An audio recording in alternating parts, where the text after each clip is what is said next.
Crystal Palace have now announced the arrival of Woody Johnson into the Selhurst Park boardroom.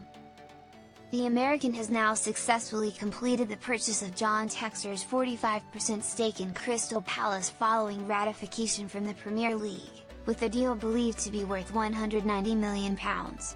It means Textor no longer has any involvement in Crystal Palace whatsoever, a man who is not exactly the most popular in SE25 right now. His ownership of Lyon, who also qualified for the Europa League last season, has led UEFA to boot the Eagles down to the Conference League. We are pleased to confirm that Woody Johnson's purchase of Eagle Football's shareholding in the club has now been completed.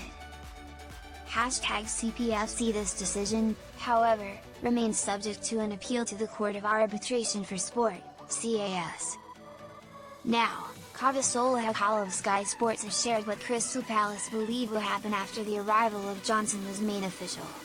Crystal Palace feel Woody Johnson ratification will help them get back into the Europa League.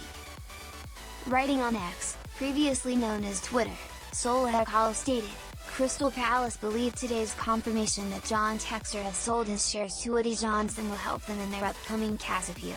Textor has nothing to do with the club anymore, so Palace feel there's no reason why they shouldn't play in the Europa League. There can be no conflict of interest in the competition with Textor gone.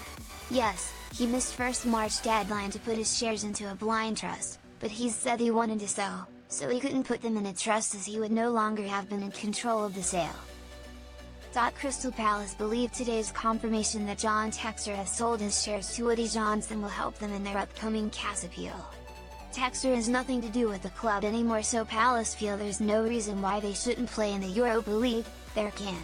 Nottingham Forest will obviously disagree, as the Reds are currently set to take Crystal Palace's spot in the Europa League, but nobody can justifiably argue that Crystal Palace and Lyon remain connected, not that the two clubs ever were that strongly linked anyway, as Textor never had a decisive vote. Steve Parish has the final say on decision-making at Selhurst Park. Crystal Palace set to lose £30 million if CAS uphold UEFA's decision. Should CAS agree with UEFA kicking Crystal Palace, who are confident of signing Hayden Hackney, out of the Europa League, it will represent a financial setback as well as a competitive one. Football finance expert Kieran Maguire recently told TBR Football that Crystal Palace stand to lose around £30 million in revenue if they are made to play Conference League football rather than Europa League football. That is a sizable amount, so Parish has several reasons to hope CAS see sense and reinstate Crystal Palace into the Europa League.